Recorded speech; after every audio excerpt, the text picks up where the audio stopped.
I wasn't going to film this. I was just flipping through my 48 Laws of Power.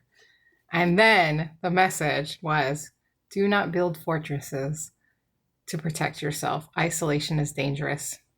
The world is dangerous and enemies are everywhere.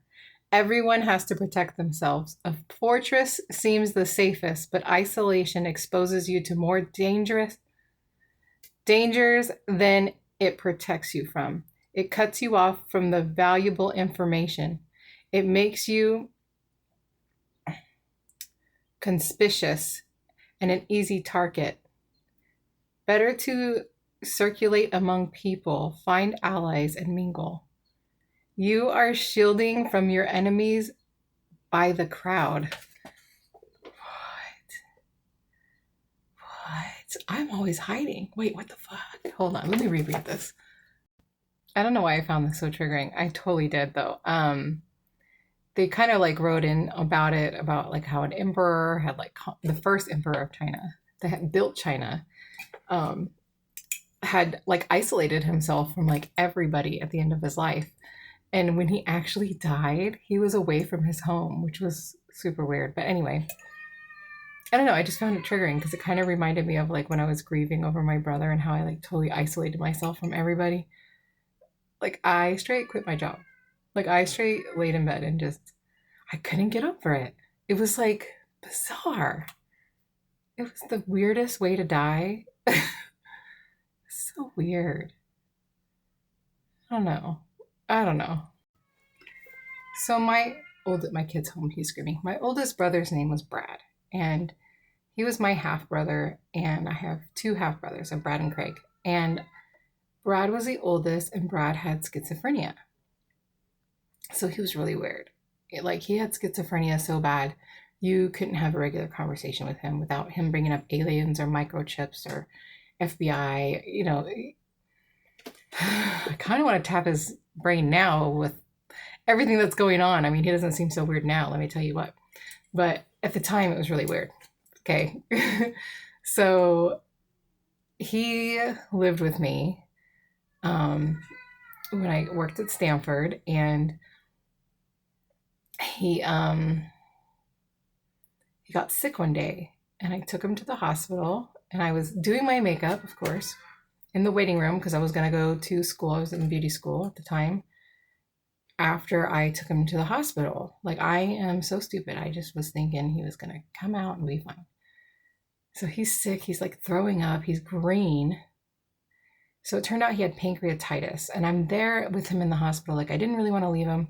I wanted them to understand he had schizophrenia really bad because I just didn't want them to make fun of him or treat him funny, or I didn't want him to attack them because, I just. So anyway, I ended up staying there a long time. I missed school. Um, Eventually my dad came down and like was visiting him and like all that because my dad and my brother were both living in my apartment at that time, and it was a really strange time. So he stayed the night in the hospital. He got admitted for pancreatitis, and then the next day, me and my dad, we went and ate like spaghetti at some place, and we showed up there like super late, And by the time I got there, Brad was like really panicking. Like he had anxiety. Like I should have been there earlier to calm him down. Like he was really nervous, and he was fish skilling breathing. You know what I mean? Like, like breathing really crazy and erratic. And like the nurses are trying to tell him to calm down. And I was the only one he listened to. And he was like, I'm dying. And I was like, you're not dying. He was dying. He was fucking dying. And I was like, stop it, Brad. Stop acting like this. You're being, because I worked in a hospital. So I was like, yeah, you're being one of them patients. Like, knock it off. Pain in the ass. But I think, at the end, like your sister telling you off kind of calms you down. Like, yeah, maybe I'm being ridiculous. I'm not dying. I hope. I had so much regret over that. So anyway, he's like trying to get up out of bed. And I'm like, you can't get out of bed. You have to stay in bed. He's like, I have to pee. And I said, okay, okay. And I grabbed his journal and he started to pee. And then all of a sudden he went, whoosh, and he flew back down. And I was like, you're peeing on yourself. So I grabbed his weenie I put it into the urinal and I look up and he's saying, "Stop it." And then he went, whew, and his pupils dilated and he turned white. He died. I always tell people he died in my arms. He died while I was putting his dick in the urinal.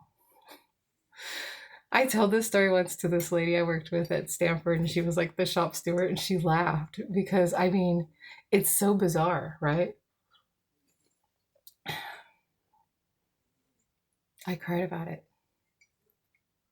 So the nurses came in, they brought him back.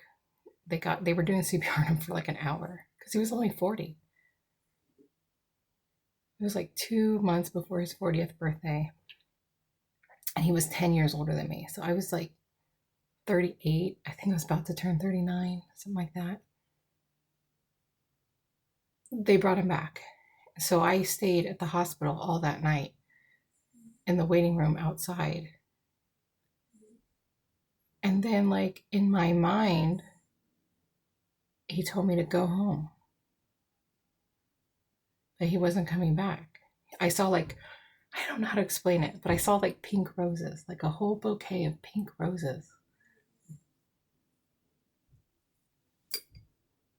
So I said, okay, he's not coming home. We're going to go home now. So I got a call at like 8 o'clock the next morning. I slept like 3 hours or something like that. I got a call and the doctor said, if this was my brother, I would let him go.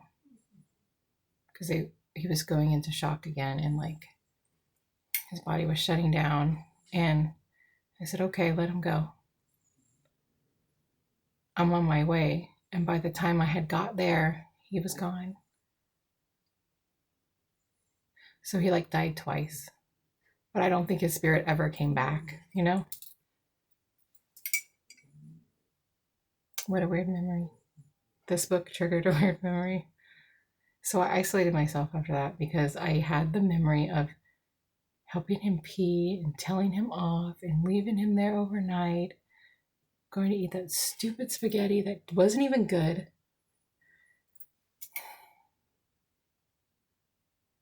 Just all this weird guilt or something that I had over somebody that wasn't even my child, but he was my brother, and he always called me his big sister, but even though I was 10 years younger, in his mind, he was still like a 13-year-old, you know?